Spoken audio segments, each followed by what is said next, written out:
Welcome to UC Distribution. I hope we have what...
You're always welcome back.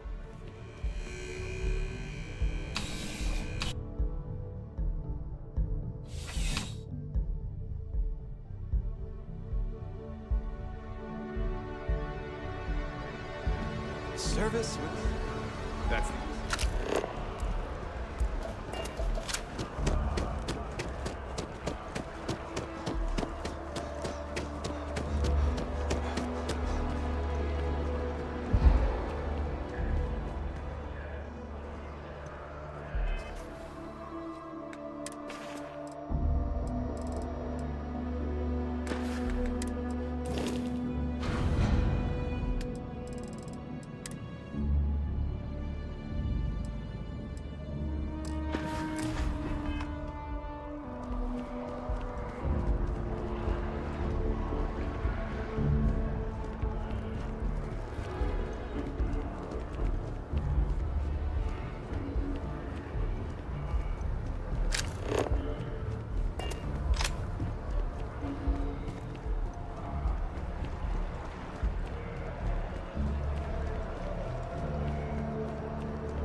Chief Yassine, these orders. A Vanguard captain. You...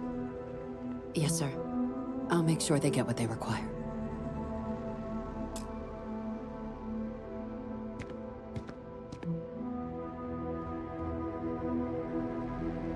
That must make you my Vanguard captain. Welcome to Interstellar Affairs. I'm Deputy Chief Diplomat McIntyre, Chief Yassine's second-in-command. I heard you were instrumental in protecting the city from the attack. You have my gratitude. I was also informed that you gave quite the presentation to the cabinet. Chief Yassine wants you to know the Interstellar Affairs Office is fully committed to this endeavor, accessing the Terramorph data and beyond. We're going to do everything in our power to make sure you have the tools you need. And that means first getting you into the archives. You do know what the archives are, correct?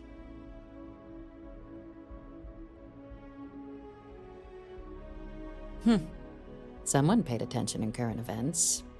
So, then you also know that it was originally managed by the 3 major galactic players.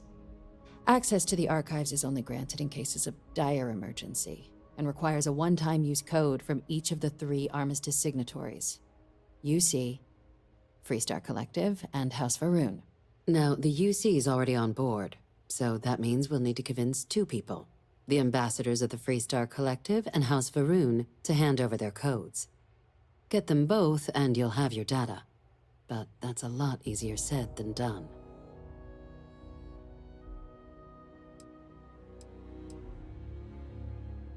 No. Each is a strip of several million random numbers generated on the fly based on biometric keys kept by each of the ambassadors on their person at all times.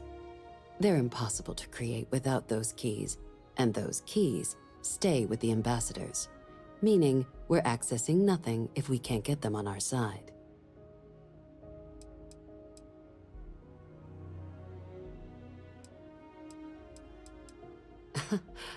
It won't be. Both ambassadors have reasons they won't, or can't, work with us. Now, I'll provide guidance on how we believe you can acquire each code, but ultimately, it'll be up to you to get them both to cooperate. And I do mean cooperate. Threats and violence are off the table here. Though that doesn't mean we can't get creative. But it does mean we need to get you up to speed on who you're dealing with. Who do you want to start with? Ambassador Radcliffe of Freestar, or Ambassador Balmore of House Varun?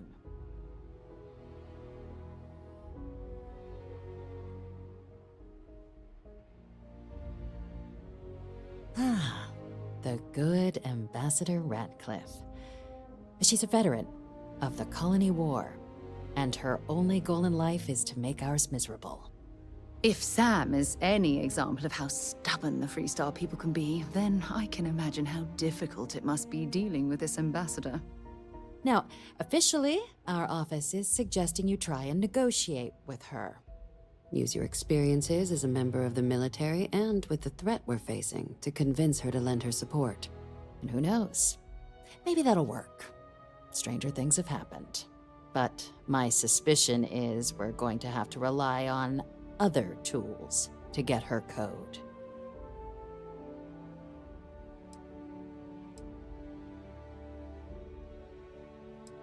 Never underestimate the universe's ability to surprise. That's why we have Plan B. UC Intelligence has a recording device planted in the ambassador's living quarters, which we suspect you can use to your advantage. But getting caught trespassing is a quick way to land yourself in an embassy holding cell. So, if you are going to try and access the device, you're going to need to find a way in there without being seen. Now, we recovered some intel we believe should be able to help with that. But there's also a disgruntled staff member you might be able to pump for information. Maybe even convince to work with you. Yes, many. Don't steal anything. Don't get caught anywhere you're not supposed to. Absolutely do not harm anyone. If something goes wrong, we'll do our best to smooth things over, but I can't make any promises.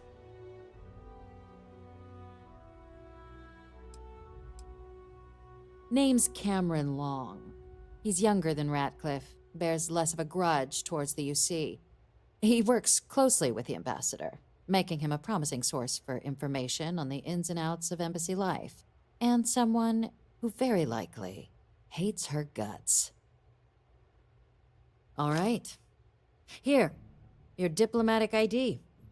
I'll give them a heads up, you're on your way. Not likely to let you through the door otherwise. And take these. Chief Yassine wanted you to have some options on how to proceed in there.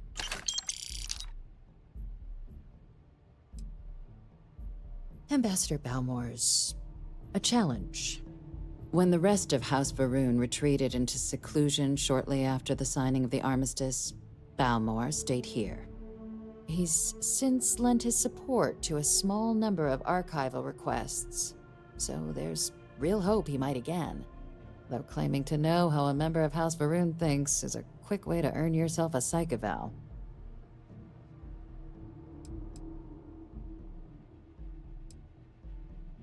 Well, these days, they're primarily considered a security threat. House Varun Zealots, a fundamentalist outshoot of the group that stayed behind when the rest retreated into seclusion, want nothing more than to send everyone not dedicated to their cause to the great serpent in the sky. But that hasn't always been the case.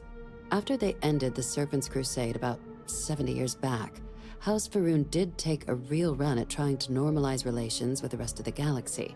It's why they have an embassy here in the first place, why they were included in the armistice negotiations. But then, without warning, they left, leaving behind, to our knowledge, just the ambassador and his duty under the armistice.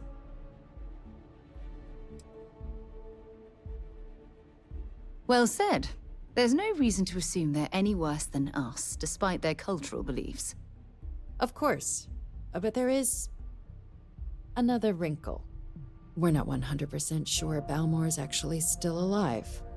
His public appearances were always rare, but it's been several years now since he last poked his head out. Scans of the facility show life signs, but not the kind we were expecting. Your task is to find him and kindly but firmly remind him of his duties under the armistice.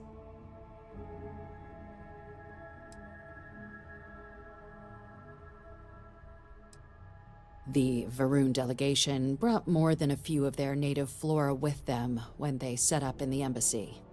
It seems those plants have been allowed to flourish, making it hard for us to verify what's flora and what's ambassador.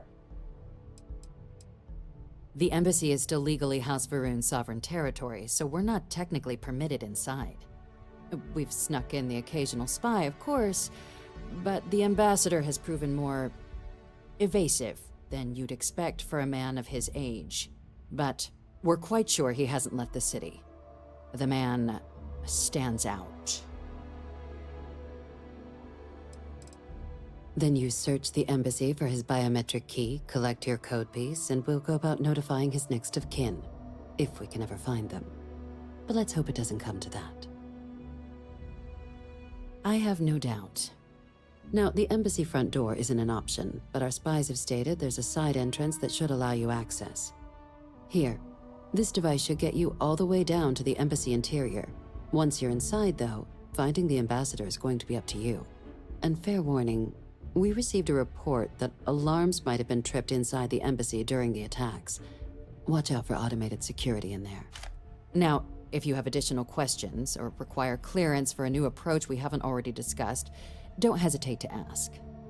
I'd suggest you start with Ambassador Radcliffe.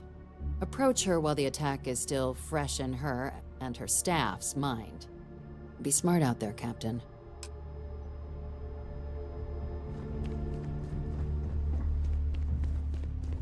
Yes?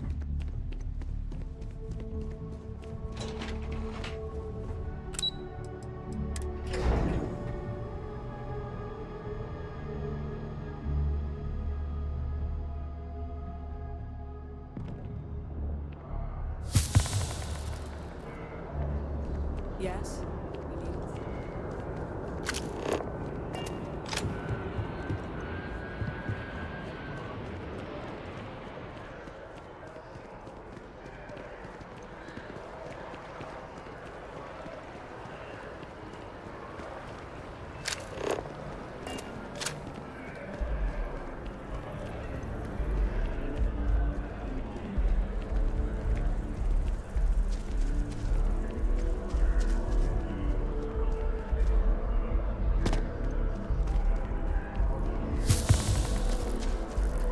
Sorry, but I need sign off from the intern.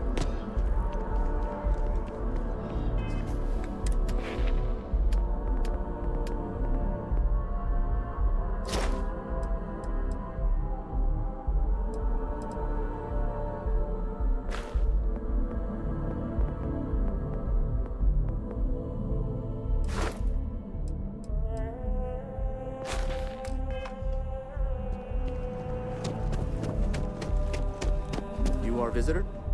You'll find the ambassador.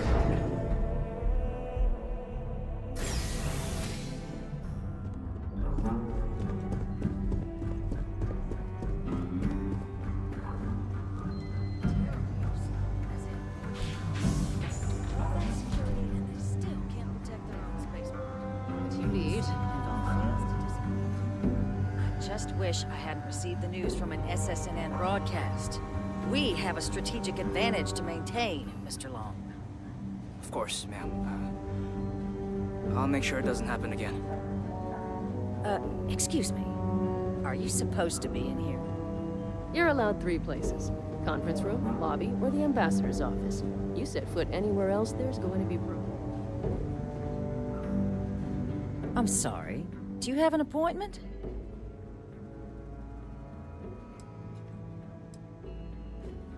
Ah, you're the one McIntyre called about. The eyewitness. She said you were at the spaceport. You have my thanks for what you did down there, truly. Saved many lives. Now, she also mentioned that, and maybe it was just a bad connection, that now the UC wants terramorph data from the Armistice archives, some of the most highly guarded information in the galaxy, in order to protect us all. I can only presume you're here to tell me I misheard her and that they didn't send you, local hero, to futilely beg on their behalf. Tell me I've got that right.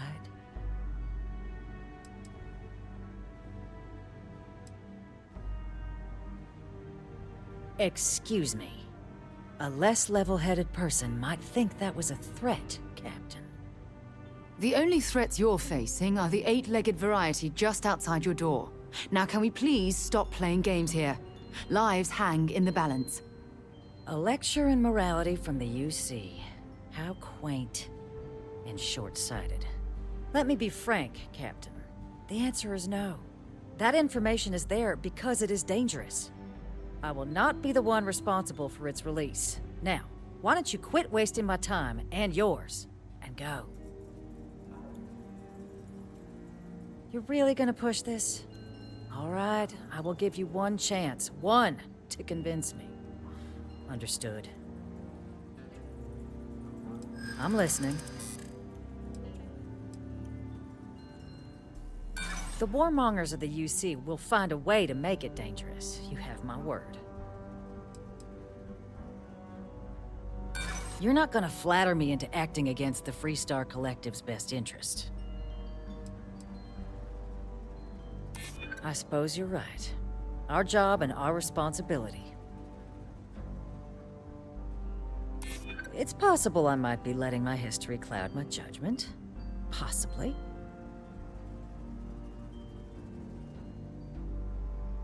A fair point. How would it look if the Collective simply sat by while more attacks came to pass? I suppose you might be right. Easy to lose sight of the big picture sometimes. Well, Captain, you make some good points.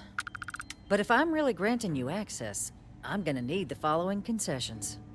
Your access will be limited.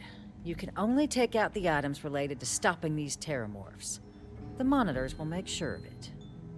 You go in once, you get everything you need on your trip, and never again. And all research done with the data will be monitored.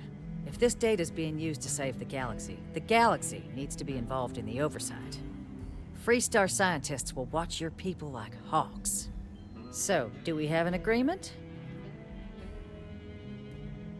Excellent. Follow me.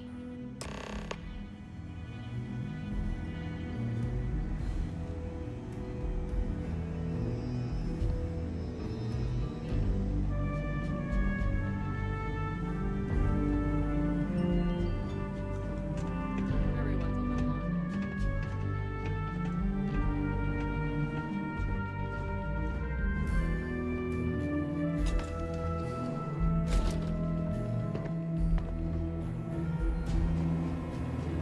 They tell me it should only take a moment.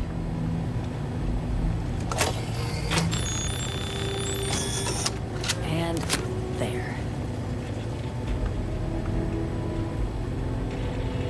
Here, I'll reach out to Deputy McIntyre. We'll coordinate the necessary oversights. Two unlikely allies, I guess.